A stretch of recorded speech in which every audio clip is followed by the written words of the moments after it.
રોડમાં ખાડા, પાણીમાં પૈસા. આમ તો ચારેય શબ્દોને એકબીજા જોડે લેવા દેવા છે. રોડમાં પૈસા પણ છે અને પાણીના કારણે ખાડા પણ છે, અને પાણી આવે છે અને ખાડા પડે છે એટલે પાછા ફરીથી પૈસા પણ મળે છે. અનેક ઠેકાણે રોડ તૂટવાની જબરજસ્ત સમસ્યાઓ શરૂ થઈ ચૂકી છે. વરસાદ પડ્યો છે ચોક્કસ, પણ એટલો બધો પણ નથી પડ્યો. પણ અલગ અલગ દ્રશ્યો જોજો. આખા ગુજરાતના અનેક એવા વિસ્તાર છે અને પ્રશાસનનું ધ્યાન દોરવું જરૂરી છે. છોટાઉદેપુર જિલ્લાનું નસવાડી તાલુકાનો ડુંગર વિસ્તારમાં ગુટિયા આબા ગામથી છલવટા ગામ વચ્ચે આઝાદી બાદ પહેલીવાર રોડ બન્યો. વરસાદ પડ્યો, નવો રોડ ધોવાઈ ગયો. 1,80,00,000ના ખર્ચે આ રોડ બન્યો હતો, આપ જોઈ શકો છો. અને એ રોડની હાલત શું થઈ છે, કેવી રીતે રોડ ડિઝાઇન કરેલો હશે, જેના કારણે આ વરસાદ પડ્યો ને એક જ વરસાદમાં રોડ ધોવાઈ ગયો. 10 કિલોમીટર ફરીને ગામવાળાએ જવું પડે છે. આવી આ રોડની સ્થિતિ છે. આ જ પ્રકારે સુરતની વાત કરીએ તો સુરત અમદાવાદ ભુવાનગરી હતું. અમદાવાદ. ભૂપેન્દ્રભાઈ પટેલ મુખ્યમંત્રી, એમનું શહેર ભુવાનગરી તરીકે પંકાયેલું. એટલે CR પાટીલના શહેરે હરીફાઈ કરી કે ના, ભુવાનગરી તો અમારું સુરત પણ હોવું જોઈએ. આપ જોઈ શકો છો આ સુરતનો ભૂવો. કેટલાક લોકો બહાનું એમ કાઢે છે કે અમદાવાદની જમીન રેતાળ છે, પણ મારા સુરતની તો રેતાળ નહોતી. પણ આ સુરતની સ્થિતિ સમજી શકો છો. આ ભૂવો તાજેતરમાં જ પડ્યો છે, હજી બહુ ઝાઝો સમય નથી થયો. બનાસકાંઠાની તો વાત કરવાની બહુ ઝાઝી જરૂર એટલે નથી કે બનાસકાંઠામાં રેતીવાળું બાનું કેનાલમાં પણ ચાલે છે, એટલે આમાં પણ લોકો ચલાવતા હશે. 7 વર્ષ પહેલાં 1 કરોડના ખર્ચે આ રોડ બન્યો હતો. ઘણા સમયથી આ રોડ બિસ્માર છે. એક વ્યક્તિનું અકસ્માતમાં અઠવાડિયા પહેલાં મૃત્યુ થયું છે. જીપ પલટી મારી હતી ત્યારે 12થી વધુ ઇજાગ્રસ્ત હતા. 5 કિલોમીટરનો રોડ અહીંયા બિસ્માર છે, પણ કોઈને પડી નથી કે આ રિપેર કરાવવાની. સૌરાષ્ટ્રની વાત કરું તો સૌરાષ્ટ્રના સુરેન્દ્રનગરની વઢવાણ GIDCમાં નામ બહુ મોટું, પણ અહીંના ઉદ્યોગપતિઓ ત્રાહિમામ છે. આ રોડની હાલત જોઈ શકો છો. અહીંયા એક રોડ GIDCના અંદરનો જે રસ્તો છે એની હાલત આપ જોઈ લો. નવસારીની વાત કરી લો તો નવસારી નેશનલ હાઈવે પકડીએ ને હતો આપણે, અહીંયા નેશનલ હાઈવે 48, અહીંયા પણ ભ્રષ્ટાચારના અનેક ઠેકાણે ખાડા પડ્યા છે. એક તરફ આપણે હાઈ સ્પીડ બુલેટ ટ્રેનની વાતો કરીએ છીએ અને બીજી તરફ નેશનલ હાઈવેની હાલત છે શું જોઈ શકો છો. અને એ કહેવાની જરૂર નથી કે અહીંથી પસાર થતાં આપણે ટેક્સ તો ભરવાનો જ હોય. સામાન્ય ટેક્સ તો રોડ ટેક્સ ભરીએ જ છીએ, પણ વધારાનો ટોલ ટેક્સ પણ ભરવાનો. અને એ પણ કહેવાની જરૂર નથી કે બાજુમાં વૈકલ્પિક બીજા રસ્તા આપેલા છે. ન જ આપેલા હોય, આપણે હવે સ્વીકારી લીધેલું છે. રાજકોટની વાત કરું તો રાજકોટના કોઠારીયા વિસ્તારની અંદર પણ દર ચોમાસાએ આ સ્થિતિ થાય છે, આપ જોઈ શકો છો. અહીંયા રિદ્ધિ સિદ્ધિ નાળા પાસે ખાડામાં અકસ્માત થયો, એક માણસનું મૃત્યુ થયું. મહાનગરપાલિકા, નેશનલ હાઈવે ઓથોરિટી એકબીજાને ખો આપે છે અને હાલત જોઈ શકો છો. ભાવનગરની વાત કરું તો ભાવનગરમાં વર્તેજથી બુધેલ ચોકડીનો 10 કિલોમીટર રસ્તો નેશનલ હાઈવેનો ઠેર ઠેર ખાડા કેટલા પડ્યા છે જોઈ લો. હવે અહીંયા હાઈવે શોધી લેજો. ખાડા હું બતાવી દઉં. હાઈવે કેટલા વિસ્તારમાં છે હાઈવે ઓથોરિટી ગણીને આપી દે. આ સ્થિતિ છે. વડોદરાની વાત કરીએ તો વડોદરામાં 3 જુલાઈએ વરસાદ પડ્યો અને કેવો રોડ ધોવાયો, કેટલા ખાડા પડ્યા. વડોદરાના લોકો બહુ સારી રીતે વડોદરાના લોકો જાણે છે. અરવલ્લી જિલ્લાના મોડાસામાં પણ નગરપાલિકાનો અણઘડ વહીવટ છે અને અહીંયા મોડાસાથી મેઘરજની રસ્તો છે એની હાલત આપ જોઈ શકો છો. આ હાલત છે નાના મોટા તમામ શહેરોની. અને કેમ છે એનું સૌથી મોટું ઉદાહરણ આપણું અમદાવાદ છે. કેવી રોકડી કરવાના ખેલ ચાલે છે. 6 મહિના પહેલાં અમદાવાદના જોધપુરમાં પ્રેરણા તીર્થ દેરાસરથી સૈનિક પેટ્રોલ પંપની વચ્ચે 11.5 કરોડના ખર્ચે વ્હાઇટ ટોપિંગ રોડ બનાવવા નવું લઈ આવેલા. વ્હાઇટ ટોપિંગ રોડ બનાવ્યો, કરોડોનું અધાણ કર્યું. પહેલેથી જ લેવલિંગના કારણે વિવાદમાં આવેલો આ રોડ બનાવતી વખતે કોર્પોરેશને અને કોન્ટ્રાક્ટરે તેમાં મેન હોલ રાખવાનું ભૂલી ગયા. નવો બનેલો વ્હાઇટ ટોપિંગ રોડ પર 200 મીટરના રોડમાં 6 થી 7 મેન હોલ દબાઈ ગયા અને ફરીથી પાછી આ કવાયત શરૂ થઈ તોડફોડ કરવાની. કરોડોના ખર્ચે બનાવવાનો. ગેરંટી વોરંટી વખતે પાછી એ શરત હોય કે જો બીજી કોઈ તોડફોડ થશે તો ગેરંટી વોરંટી પૂરી. એટલે હવે હું નથી જાણતો કે આના પૈસા કોન્ટ્રાક્ટર ચૂકવશે કે કોણ ચૂકવશે. અને આ જ વ્હાઇટ ટોપિંગ રોડ ગુરુકુલ વિસ્તારમાં પણ અગાઉ 7-8 વાર તોડવામાં આવ્યો છે. અને આ પાછો એવું કહેવાય પાયલોટ પ્રોજેક્ટ છે. પાયલોટ પ્રોજેક્ટમાં આટલા ખેલ તો આખા પ્રોજેક્ટમાં કેટલા ખેલ થતા હશે. અને નેશનલ હાઈવે ઓથોરિટી એ પણ જાણી લે. ખુદ ભારતીય જનતા પક્ષના સાંસદ પહેલીવાર સાંસદ બન્યા, શિક્ષિકા છે એટલે સત્ય રમેશ લખીને કહે છે. સાબરકાંઠાના સાંસદે પત્ર લખ્યો છે શોભનાબેને નેશનલ હાઈવે ઓથોરિટીને કે અહીંયા કેટલી સમસ્યા છે રોડને લઈને. સાંભળી લઈએ એમને જે પત્ર લખ્યો છે એમાં શું શું લખ્યું છે.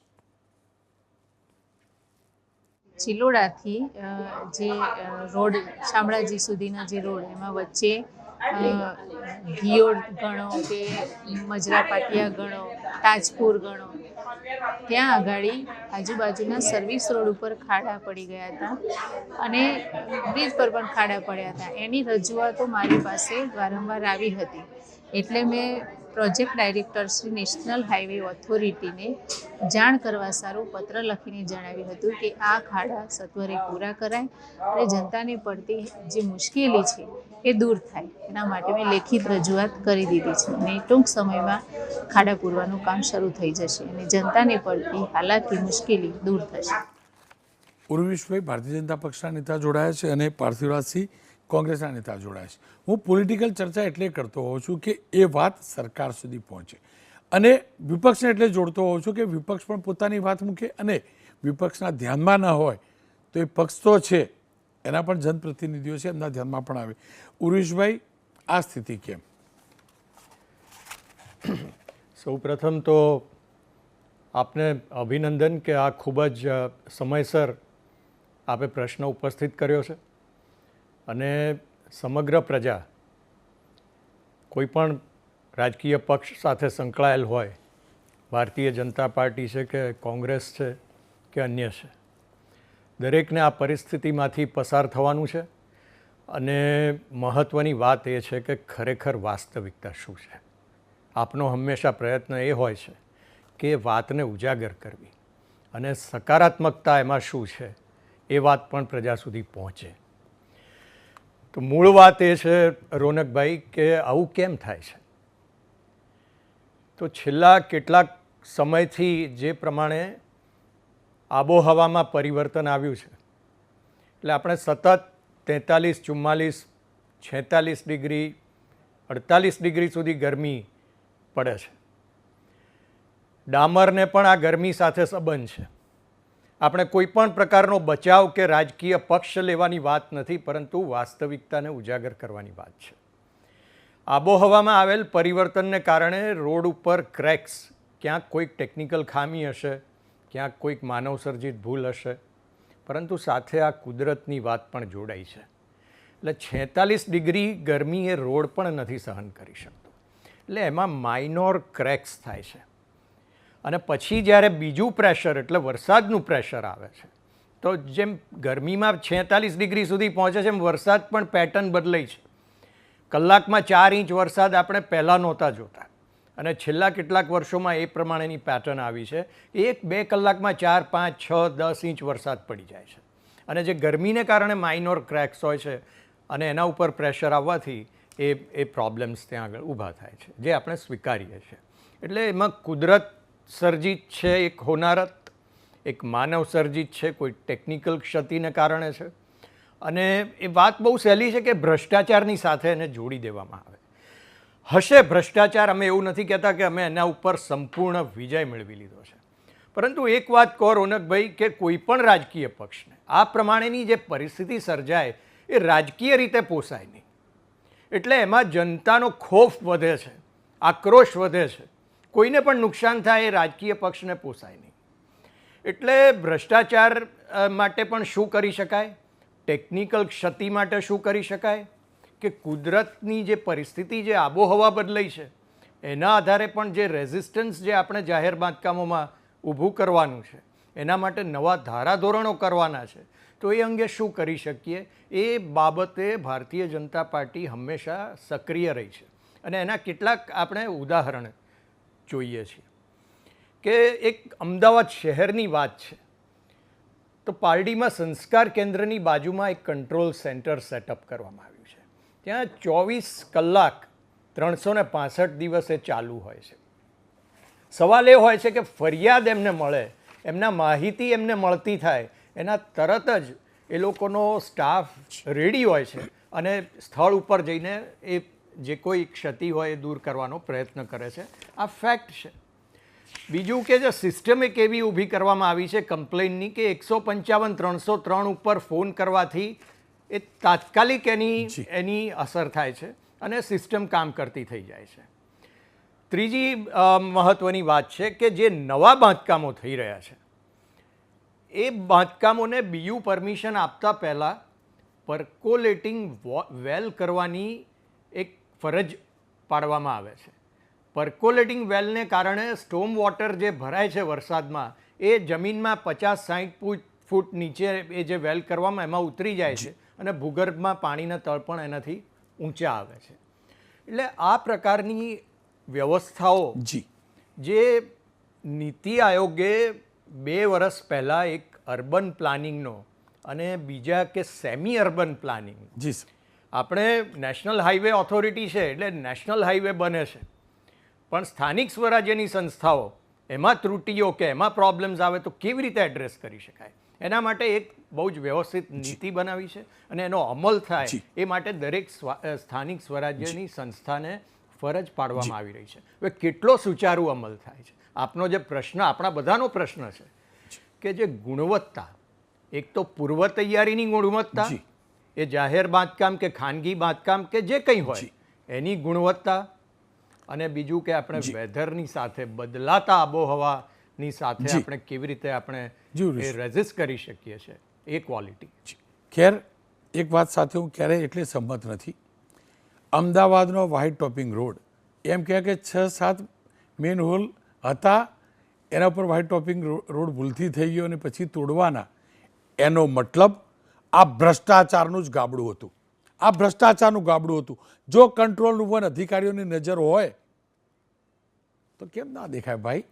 બહુ ભણેલા ગણેલા એન્જિનિયર છો ને તમે બધા, તો બની શકે પોલિટિકલ પાર્ટી ન ઈચ્છતી હોય કારણ કે બદનામ એના થાય, પણ પેલા લોકોને તો ફિક્સ પગાર લેવાનો ને ઉરુષભાઈ.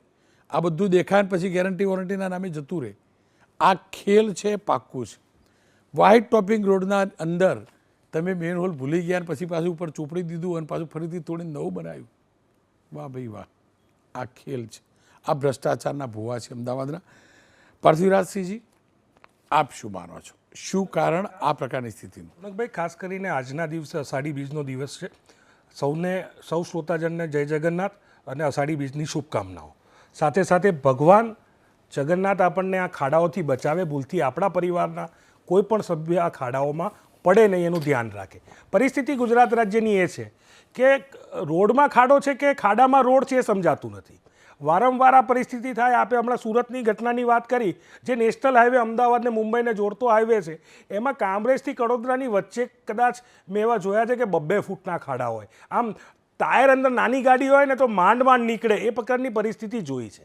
આપે જે પ્રકારે વ્હાઇટ ટોપિંગ રોડની વાત કરી, કદાચ મેનહોલમાં જે મેનહોલ રહી ગયા હતા અને પછી એમને ખ્યાલ આવ્યો અને તોડ્યું, એમાં પણ કદાચ ક્લાઇમેટ ચેન્જનો વાંક હશે ભારતીય જનતા પાર્ટી પ્રમાણે, અને ખાડા પડવામાં પણ ક્લાઇમેટ ચેન્જનો વાંક હશે.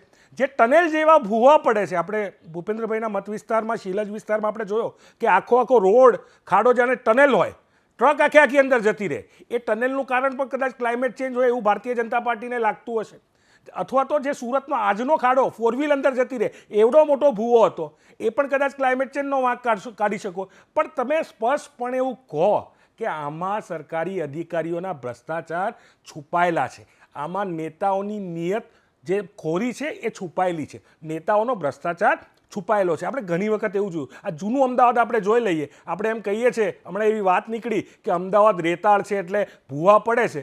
તો જૂના અમદાવાદમાં જે આજથી 1947 પહેલાંના કેટલા એવા રોડ છે, ત્યાં ક્યાં ભૂવા દેખાય છે? તો ત્યાં રેતાળ વિસ્તાર નહોતો, એ અમદાવાદનો ભાગ નથી. તો આ પ્રકારની વાત કરીને મને એવું લાગે છે કે ક્લાઇમેટ ચેન્જ ઉપર આનો દોષારોપણ કરવું એ મને તો સૌથી વધારે શરમનાક બાબત લાગે છે. બીજી વાત કે ક્લાઇમેટ ચેન્જ આવી રહ્યો છે, તમને નથી ખબર? સરકારમાં બેઠા છો, કોર્પોરેશનમાં બેઠા છો, ક્લાઇમેટ ચેન્જના નામે એના ઉપર પણ જે મિનિસ્ટ્રી છે કામ કરતી હોય છે. તો એ હિસાબે તમારે ટેકનોલોજીમાં ફેરફાર કરવા એ બુદ્ધિ કોને આપવાની છે? એ બુદ્ધિ શું પ્રજા અને મીડિયા આપશે? એ તો બુદ્ધિ અધિકારીઓએ દોડાવવાની છે. છતાં તમારા શાસનમાં આ પ્રકારના જે કહી શકાય કે ખાડામાં રોડ બની રહ્યા છે અથવા રોડમાં ખાડા બની રહ્યા છે, એ ભ્રષ્ટાચારનું સૌથી મોટું ઉદાહરણ છે અને એ ભ્રષ્ટાચાર તમારે સ્વીકારવો જ રહ્યો. લોકો મોટી સંખ્યામાં આ પ્રકારના ખાડાઓના લીધે અને ખાસ કરીને નેશનલ હાઈવે જેવા રોડ ઉપર જ્યારે ખાડા પડે, ગાડી સ્પીડમાં હોય, કેટલા બધા લોકોના આ દેશ ગુજરાતના લાખો કરોડો લોકોનો તમે જીવ જોખમમાં નાખી રહ્યા છો કે જે ફૂલ સ્પીડમાં આવતા એમને ખબર નહીં હોય કે ત્યાં 2 ફૂટનો કે 1.5 ફૂટનો ખાડો હશે. એ ખાડામાં અચાનકથી કોઈક નાની ગાડી લઈને ગયું અને અચાનક પટકાયું તો શું હાલત એ પરિવારની થાય. અને એટલા માટે જ આપણે રોજે રોજ આંકડા જોઈએ ને કે આ રોડ અકસ્માતમાં મોટા પ્રમાણમાં લોકો જીવ ગુમાવી રહ્યા છે અને એ આ તમારા ભ્રષ્ટાચારના કારણે થઈ રહ્યું છે. બીજી વાત કે આપણે જે વ્હાઇટ ટોપિંગની વાત કરી, વ્હાઇટ ટોપિંગ રોડ, સાહેબ વ્હાઇટ ટોપિંગ રોડ એ રીતે બનાવવામાં આવ્યા અથવા તો કેટલાય વિસ્તારમાં એ રીતે બનાવવામાં આવ્યા કે આજુબાજુની સોસાયટીઓમાં પાણી ભરાવા માંડ્યા, એટલી હાઇટ લઈ લીધી. ઘણી જગ્યાએ આપણે જોઈએ કે રોડ ઓલરેડી રોડ હોય એની ઉપરનો ઉપર ડામર પાથરી દેવામાં આવે. એવી પણ તસદી ના લેવામાં આવે કે જે જૂનો રોડ છે એને તોડી અને એની ઉપરથી નવો રોડ બનાવવાનો, એની જગ્યાએ ઉપર જ લેયર બનાવી દેવાનો. આસપાસ પણ ભ્રષ્ટાચારના ઉદાહરણો છે, આપણે જોઈએ છે. આપણે જોયું છે ભૂતકાળમાં કે પેનથી આપણો ડામર ઉખડે તો શું એ પેનથી ડામર ઉખડતો હતો એમાં ક્લાઇમેટ ચેન્જનો વાંક હતો કે સરકારના ભ્રષ્ટાચારનો વાંક હતો? અને મને એવું લાગે છે કે અમદાવાદ મ્યુનિસિપલ કોર્પોરેશન તો 1 કરોડ રૂપિયાનું મશીન લાવ્યું છે ખાડા પૂરવા માટે. 1 કરોડ રૂપિયાનું મશીન ખાડા પૂરવા માટે લાવે એના કરતાં ખાડા ન પડે એવા રોડ બનાવે એ જરૂરી છે. ખાડા પૂરવા માટે કરોડોનું મશીન લાવ્યું, એની જગ્યાએ જો તમે એવું વિચાર્યું હોત કે એ પ્રકારનો રોડ બનાવીએ કે જેથી કરીને જેવો પણ વરસાદ પડે અને ખાડા પડી જાય એ પરિસ્થિતિ ઊભી ના થાય. આપણે જ્યારે પણ જોઈએ, મને સમજાતું નથી કે આપણે જ્યારે પણ જૂન મહિનો આવે ત્યારે જ આખા અમદાવાદમાં ખાડા ખોદેલા હોય છે. એટલું તો વિચારવું જોઈએ કે વરસાદ પડવાનો છે, હવે વરસાદ આવવાનો છે, તો તમે એ કામ મે મહિના પહેલાં 15 મે પહેલાં પૂરું કેમ નથી કરી દેતા? તમે જૂનમાં ખાડા રાખો છો અને પરિસ્થિતિમાં લોકો હેરાન પરેશાન થાય છે. બિલકુલ. ઉર્વિશભાઈ, એકદમ નાની પ્રતિક્રિયા, તમે જો કંઈ કહેવા માગતા હતા. તંત્રને સાથે રાખીને જે પ્રમાણે પ્રજાની અપેક્ષા પ્રમાણે અમારે પરિણામો આપવાના હોય છે એ બાબતે અમે હંમેશા સતર્ક છીએ. કોઈ કારણ કે કોઈ ફેક્ટર રજૂ કરીએ એનો મતલબ એ નથી કે એના ઉપર આપણે બ્લેમ ગેમ રમીએ છીએ. ફેક્ટર્સ જે છે એ છે. ભ્રષ્ટાચાર પણ છે, અમે સ્વીકારીએ છીએ. મેં પહેલાં પણ કહ્યું કે ભ્રષ્ટાચાર ઉપર અમે સંપૂર્ણ વિજય મેળવ્યો એવી પરિસ્થિતિ નથી, પરંતુ ભ્રષ્ટાચારીને શું કરી શકાય, એનું નિવારણ કેવી રીતે કરી શકાય, એના માટે જે કોઈ વ્યવસ્થા કરવી પડે, નીતિગત રીતે, કાયદાકીય રીતે, વહીવટી રીતે, એ માટે અમે સક્રિય છે. કારણ કે પ્રજાને જેટલું નુકસાન છે એટલું જ ભારતીય જનતા પક્ષને નુકસાન છે એમાંથી, અને કોઈને પણ નુકસાન થાય એ આપણને પોસાય નહીં. એટલે એ માટે ભારતીય જનતા પાર્ટી ખૂબ જ સતર્ક છે, પ્રજાની સાથે જોડાયેલો પક્ષ છે, કરોડો કાર્યકર્તાઓ છે. નાનો પણ ખાડો હોય, ધરણીધર બ્રિજ ઉપર હમણાં એક ખાડો પડ્યો અને બહારથી દેખાય નહીં, પણ એક કોઈ જાગૃત નાગરિકે એનો ફોટો પાડીને તંત્રને મોકલાવ્યો અને થોડીક જ વારમાં એ ગ્રીવન્સ રિડ્રેસ થઈ. બિલકુલ. એટલે આ પ્રમાણેની સતર્કતા પણ તંત્રમાં આવેલી છે. ઘણા બધા ફેરફારો પણ થઈ રહ્યા છે. આપણે સ્વીકારીએ છીએ કે ઘણી ત્રુટીઓ છે, ટેકનિકલ ત્રુટીઓ છે, ભ્રષ્ટાચાર પણ છે, પરંતુ એના ઉપર કેવી રીતના અમે આગળ કામ કરી શકીએ એ માટે અમે પ્રયત્નશીલ છીએ. ઉર્વિશભાઈ, આપની વાત 100% સાચી હશે. કોઈએ ફોન કર્યો, ફોટો મોકલાય, થઈ ગયું. રોડ ઉપર દેખાય એવા દુનિયાભરના ખાડા છે, આ પ્રશાસન કશું નથી કરતું. હકીકત એ છે કે અમારા જેવો મધ્યમવર્ગીય પ્રમાણિક કરદાતા 365 દિવસ મહેનત કરે, અમારો જે પગાર જમા થાય એમાંથી એડવાન્સ અમે ટેક્સ ભરીએ, બચેલા પૈસામાંથી કંઈક વાહન ખરીદીએ એનોય ટેક્સ ભરીએ, એમાં પેટ્રોલ ડીઝલ ભરાવીએ એનોય ટેક્સ ભરીએ, રજિસ્ટ્રેશન વખતે રોડ ટેક્સ ભરીએ, હાઈવે ઉપર નીકળીએ એટલે પાછો ટોલ ટેક્સ ભરીએ. અમારા પહેલેથી હાડકાં તૂટેલા છે અને આ ખાડા અમને આખા તોડી રહ્યા છે. અને એની મલાઈ અધિકારીઓ ખાઈ રહ્યા છે, હકીકત છે. અને કારણો બાકીના જે પણ હોય એ વાતથી ક્યારેય ઇનકાર ન કરી શકાય. અથવા ભ્રષ્ટાચાર અથવા બેદરકારી સૌથી મોટું કારણ છે આ ખાડાનું, અને એ જ કારણે આપણી પરસેવાની કમાણીના રૂપિયા પર પાણી ફરી વળે છે. આશા રાખું જેટલા કરપ્ટ લોકો છે, જે અધિકારીઓ છે આ વિભાગના, એમના પરિવારના લોકોના હાડકાં ભાગશે ને એટલે તો એમને ખબર પડશે કમસે કમ એમના પરિવારના લોકો એમના મા બાપને કહેશે, મા છે તો મા, બાપ છે તો બાપ, કે ભાઈ હવે બંધ કરો લેવાનું, અમારા હાડકા ભાગે.